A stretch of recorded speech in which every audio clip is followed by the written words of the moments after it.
Olá, então, caríssimos colegas, vamos para a nossa terceira aula de História de Israel.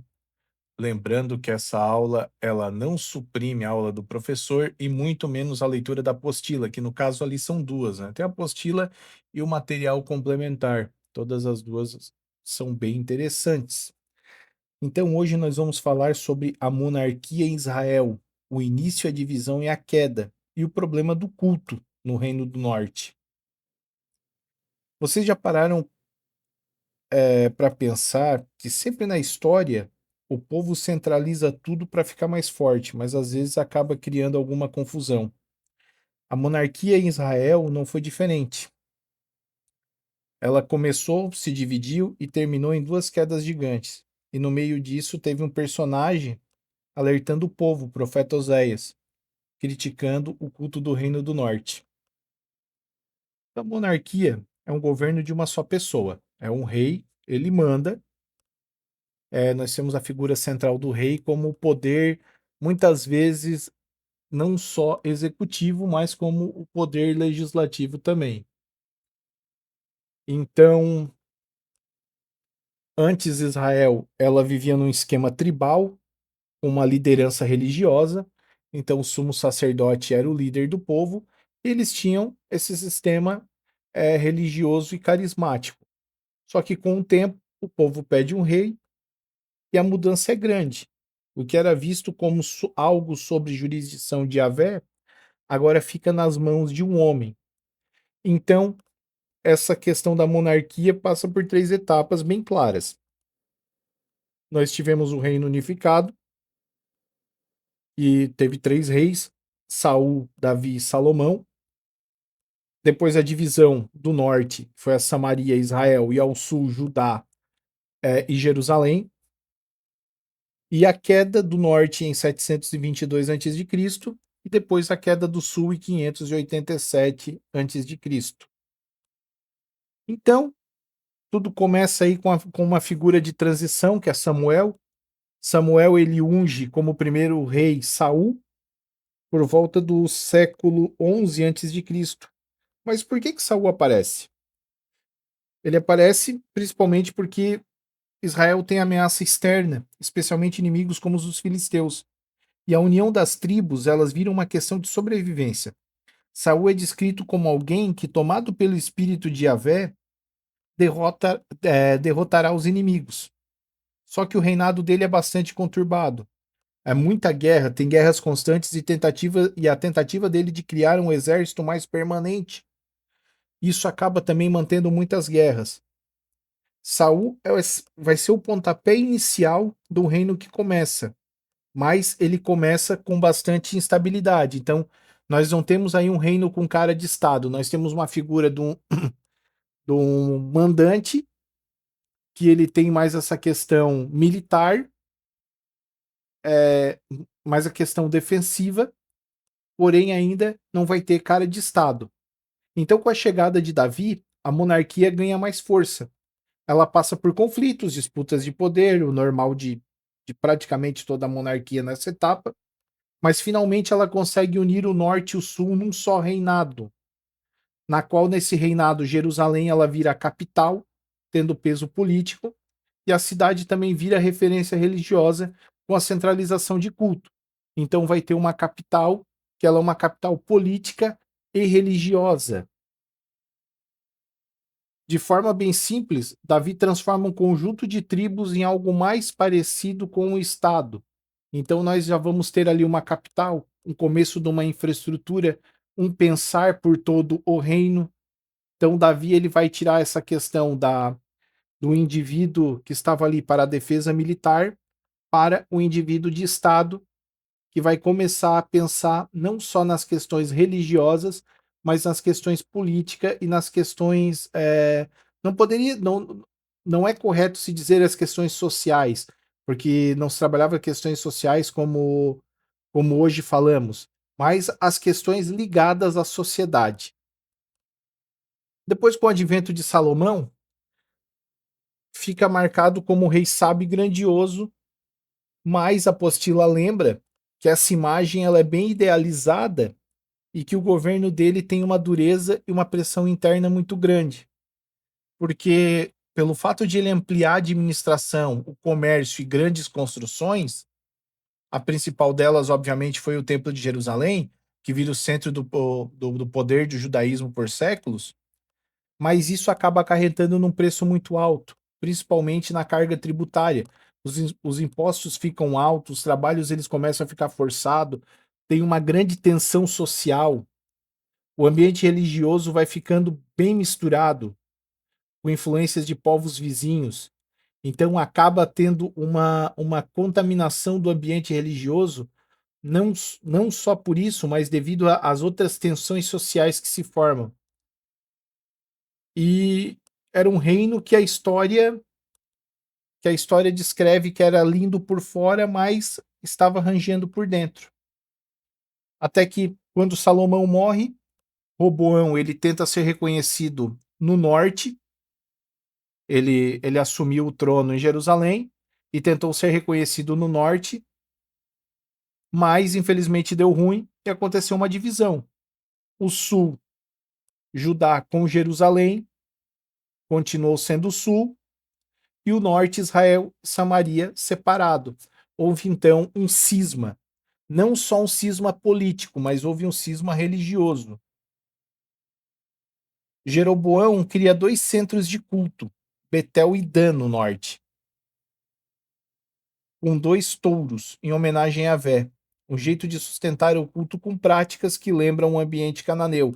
Então o norte ele acabou sendo contaminado também pelo sincretismo religioso com práticas antigas cananeias, com Jeroboão governando o norte e colocando ali um sistema, digamos assim, mais sincretista, mudando mudando aquele cerne do judaísmo puro, como se mantinha ainda no sul.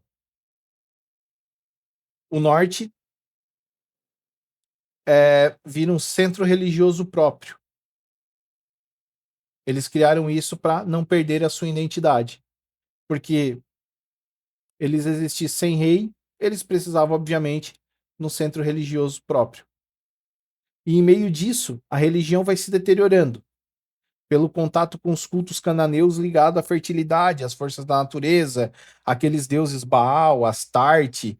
Isso vai virando um palco perfeito para o crescimento do movimento profético, que é onde aí começam a vir mais efetivamente os profetas. Muita gente acha que o profeta é um adivinho do futuro, mas a apostila é bem enfática em dizer que o profeta é alguém que traz a luz da tradição. Ele lê o presente, aponta caminhos e, como intermediário de uma mensagem, ele é um intermediador de uma mensagem. E esse movimento profético fica forte depois da divisão por quatro motivos. O primeiro é o motivo religioso, a crise da fé. O segundo é o motivo político, a tensão entre o norte e o sul. O terceiro, o motivo econômico, a desigualdade social. E o quarto é o internacional, que é a ameaça síria crescendo.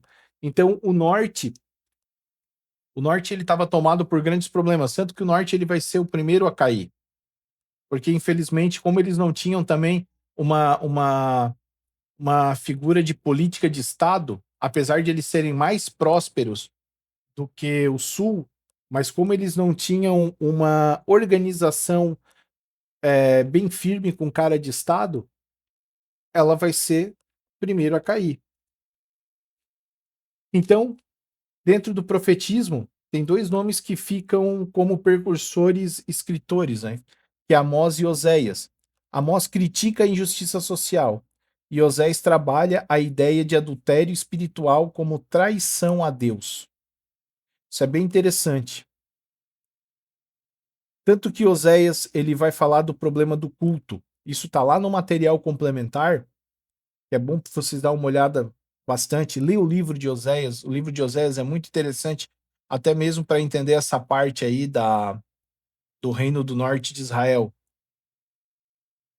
Então, Oséias, ele no material complementar, no livro de Oséias, dá para enxergar a situação religiosa do norte lá no século VIII a.C., e que a análise identifica formas de culto criticadas como foco em duas chaves. Um é a instrução sacerdotal, que é o ensino correto, e a segunda é o conhecimento de Deus. Não é só ritual, é relação real. Ou seja, o problema não era ter o culto, era ter o culto vazio, ou o culto misturado, ou que vira outra coisa. Por que isso? Porque ele criticava esse culto com o sincretismo, misturando outros deuses, misturando outras situações no próprio culto de Yahvé.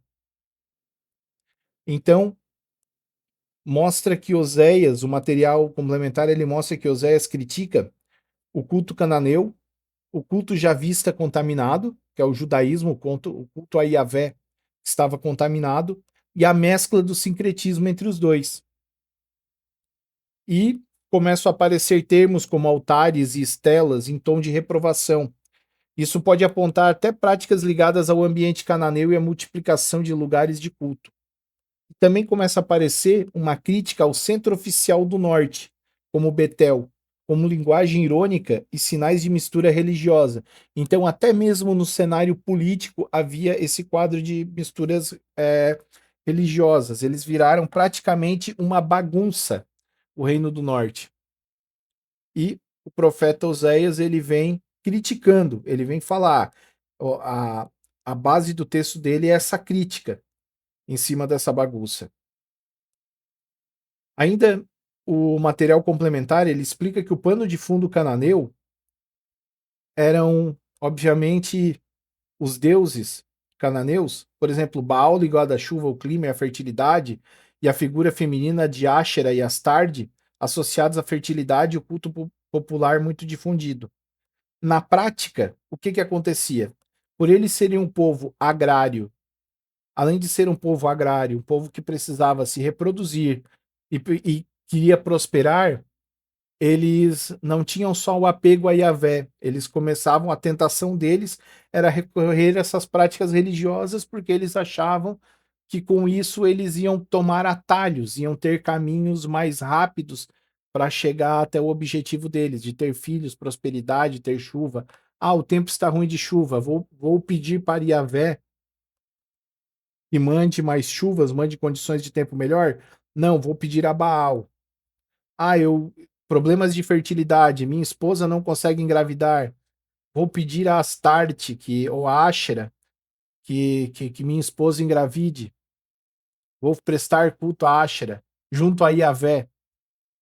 Então acabou ficando uma mistura, que essa mistura, além de ser errática, era uma mistura que estava virando praticamente um sincretismo pagão.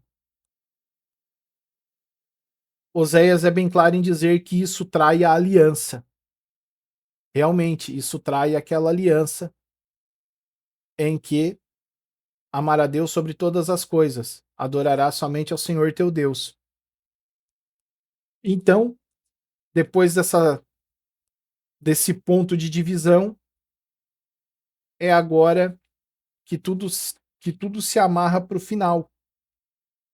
O norte, que é a Samaria, cai em 722 com a pressão do Império Assírio. Lembrando, como eles estavam com o culto contaminado, a sociedade contaminada, a sociedade não estava unida, fortalecida, que cultos contaminados, divisões e tudo mais, acabou não tendo fortalecimento, então, devido à pressão assíria, eles caíram em 722, e depois ali, quase 200 anos depois, vai cair o Reino do Sul, Judá e Jerusalém, 587 a.C., com a destruição babilônica. E os profetas entram justamente nesse cenário: crise política, ameaça externa e crise religiosa andando juntas.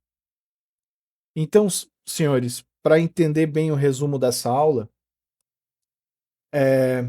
Israel, ela é o sentido tribal, tendo a governança pelo sacerdote por intervenção de Yahvé, e ela pede um rei e nasce aí a monarquia. Saul inicia, Davi consolida, Salomão expande, mas cria as tensões devido ao custo que essa expansão gerou. Depois o reino se divide entre norte e sul, o norte monta seus próprios centros de culto, e o norte cresce o profetismo, Oséias denuncia o culto sem conhecimento de Deus e a mistura com práticas cananeias, e por fim o norte cai, e quase 200 anos depois o sul vai cair também. E daí sempre fica a pergunta que atravessa essa história inteira, né? Quando a fé vira só ritual ou vira uma mistura por conveniência, quem é que paga essa conta depois? Lembrando que a partir da divisão de Israel, dessa divisão ali no Antigo Testamento, vocês podem analisar que houve um enfraquecimento do norte devido às práticas de culto que culminou a queda deles primeiro. Obviamente, caiu um, depois vai cair o outro, porque se você tem dois reinos divididos, você não vai conseguir ter um exército, você não vai conseguir ter uma união de sociedade, você não vai conseguir ter políticas de defesas que você possa efetivamente se defender.